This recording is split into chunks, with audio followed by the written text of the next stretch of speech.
इन बच्चों को आजाद कीजिए हर प्रकार की बुराई से, बंधनों से, हर प्रकार की शैतानी दुरात्मा शक्तियों से आजाद कीजिए। क्रोध, ईर्ष्या, द्वेष, घृणा, अहंकार से आजाद कर तेरी कृपा में आगे बढ़ने का सामर्थ्य प्रदान कर। शैतान के सारे षड्यंत्रों को तेरे पवित्र लहू से जला के राख करता हूँ। तेरे इन बच्चों के जीवन से हर प्रकार के बंधनों को कैंसिल करता हूँ, डिस्कनेक्ट करता हूँ। इनके सिर के ऊपर तेरा पवित्र लहू छिड़क देता हूँ। इनके घर के चारों ओर प्रभु आग की दीवार बनकर रक्षा करने की इनकी कृपा कर। इन पर दया कर। इनके बच्चों को, इनके खेत खलिहानों को, इनके बिजनेस को, इनकी सोच विचार, इनकी कलीसियाओं और इनकी योजनाओं को पवित्र कर दे। प्रभु यीशु इन्हें अपने जैसा बनने की कृपा प्रदान कर। सारे बंधनों से इन्हें छुटकारा दिला। जितने लोग नौकरियों की तलाश में हैं प्रभु, इनके लिए नौकरी के द्वार खुल जाएं। इन पर दया कर। पूर्वजों से चली आई निरर्थक जीवनचर्या के श्राप टूटे। माता पिता की गलतियों के पाप बंधन के श्राप टूटे। पूर्वजों से चली आई निरर्थक जीवनचर्या का बंधन टूटे। और इन लोगों को उन्नति, साहस और हिम्मत प्रदान कर।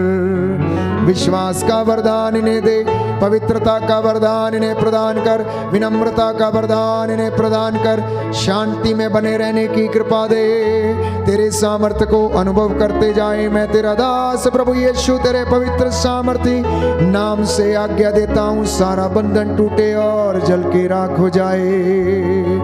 यीशु के नाम से आजाद हो जाओ। Be healed in the name of Jesus, be delivered in the name of Jesus. Yeshu के पवित्र सामर्थी वचन आपके जीवन में पूरे हो जाएं और आपको रूह का दुगना मसा प्रदान करे। अंधे देखने लगे, लूले लंगड़े चंगे हो जाएं। यीशु के पवित्र सामर्थी नाम से लकवे की बीमारी आपको छोड़े और जाए। हृदय के रोग, बवासीर की बीमारियां, लिकोरिया, सफेद दागों की बीमारियां और शरीर के बंधन, शरीर में सूखापन, हड्डियों में सूखापन, यीशु के पवित्र सामर्थी नाम से इस वक्त आपको छोड़े और जाए। प्रभु का पवित्र लहू आपकी हड्डियों की मज्जा तक में पहुंचे और आपको नया जीवन प्रदान करे।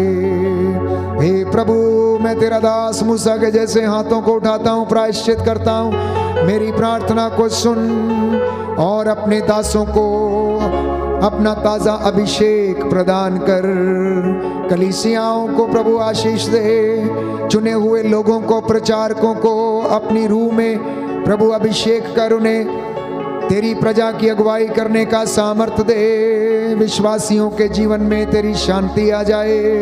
इनके गुनाहों को माफ कर दे। सारे अधिकारियों को समर्पित करते हैं। हमारे देश को, हमारे समाज को, पास पड़ोस में रहने वाले हर एक व्यक्ति को, भाई बहनों, बच्चों को, सभी रिश्तेदारों, मित्र बंधुओं को प्रभु समर्पित करता हूँ। दया कर। रूह की आग उतरे, इन्हें शुद्ध करे, पवित्र करे। इनके सारे कामकाज पर तेरी दया हो जाए। इनके मेहनत मजदूरी पर आशीष प्रदान कर। जो इस वक्त रो रहे हैं, आंसू बहा रहे हैं, हे प्रभु इनके आंसुओं को देखने की कृपा कर। जिनके घाव नहीं भरते, हे प्रभु उन्हें चंगा कर दे। जो तेरे पास आए हैं उन पर दया कीजिए, दया कीजिए, दया कीजिए, दया कीजिए। अब्बा पिता दया कीजिए। पवित्र आत्मा इन्हें सामर्थ्य प्रदान कीजिए। आज की रात्रि तेरे स्वर्गदूत इनके घरों पर पहरा दें और इन्हें संरक्षण प्रदान करें। आइए घुटना टेकें, इस वक्त समर्पित हो जाएं। प्रभु हमें आशीष प्रदान करें। जैसा आपने विश्वास किया आज आपके जीवन में वैसा ही हो जाए। प्रभु ने कहा विश्वास करेंगे तो ईश्वर की महिमा देखेंगे। दया करने वाले, चंगा करने वाले यीशु राजा, तेरा पवित्र लहू जो शांति देता, चंगाई देता है, शिफा देता है, गुनाहों से आजाद करता है, शैतानी बंधनों से छुटकारा दिलाता है। जिस लहू के द्वारा तूने हमें धो डाला, हे प्रभु यीशु, ओ लहू तेरे इन बच्चों के ऊपर छिड़क देता हूँ। सिर से लेकर पांव तक इन्हें संरक्षण प्रदान कर। मैं तेरे पवित्र लहू से संरक्षण की मांग करता हूँ। अपने चौखटों बिछौनों के ऊपर छिड़क देता हूँ। तेरा आत्मा हम पर अधिकार ले, हमारी अगुवाई करे और आशीष प्रदान करे। छोटे बच्चे, नवजात शिशु, बेटे और बेटियों को अपनी रूह का मसा प्रदान कर, अपने दाहिने हाथ से इन्हें बल प्रदान कर। हे प्रभु, माता पिता पर, भाई बहनों पर, सगे संबंधियों, रिश्तेदारों पर अपनी कृपा बनाए रखने की कृपा कर। जितने भी निवेदन तेरे चरणों में रखे हैं, तेरी मर्जी के मुताबिक तेरे बच्चों के जीवन में ये पूरे हो जाएं और इनके घर सदा तेरी आंखों के सामने बने रहे। हे प्रभु, तेरा वचन कहता है कि हमारे घर की चार दीवारी निरंतर तेरी आंखों के सामने रहती है। यदि तू हमारे देश की, हमारे नगर की रक्षा ना करे तो पहरेदार व्यर्थ ही जागते हैं। हम विश्वास करते हैं कि आप हमारी रक्षा करते हैं, हमें अपना अनुग्रह प्रदान करते हैं। दया कीजिए अब्बा पिता, दया कीजिए, दया कीजिए। पवित्र आत्मा अपने सामर्थ्य से भर दे। हे प्रभु यीशु, तेरे पवित्र लहू से हम सभी लोगों को शुद्ध कर दे। हम स्वर्गीय आभूषणों से सुसज्जित हो जाएं और तेरे राज्य में प्रवेश करने के योग्य बन जाएं। हमें तपस्या करने, साधना करने का बल प्रदान कर, तेरी इच्छा पर चलने का बल प्रदान कर। तेरी बातें मेरे जीवन में पूरी हो जाएं। हमारी प्रार्थना सुन ले प्रभु क्रिस्त के द्वारा। आमीन, आमीन, आमीन।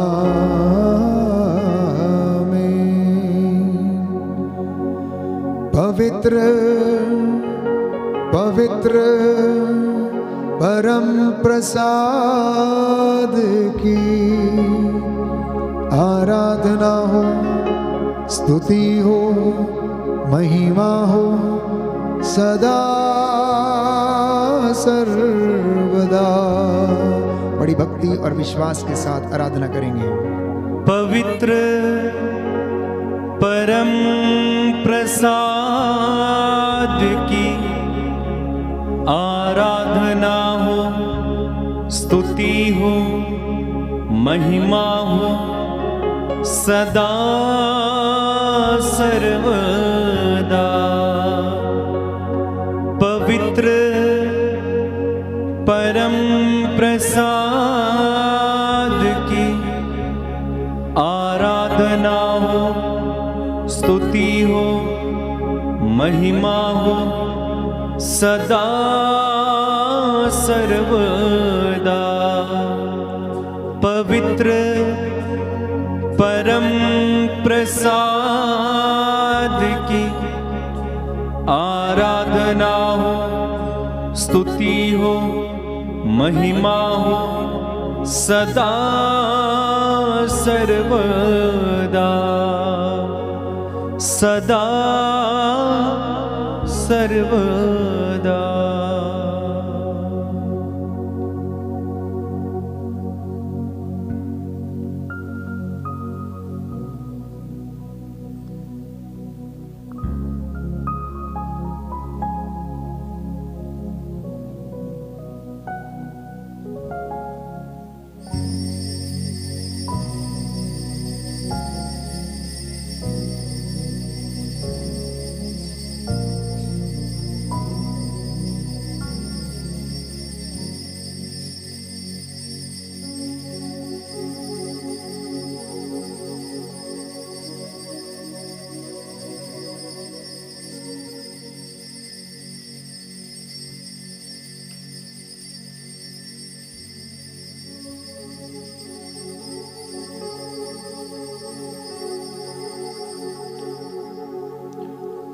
आइए जोरदार तालियां बजाएं, प्रभु को धन्यवाद दें।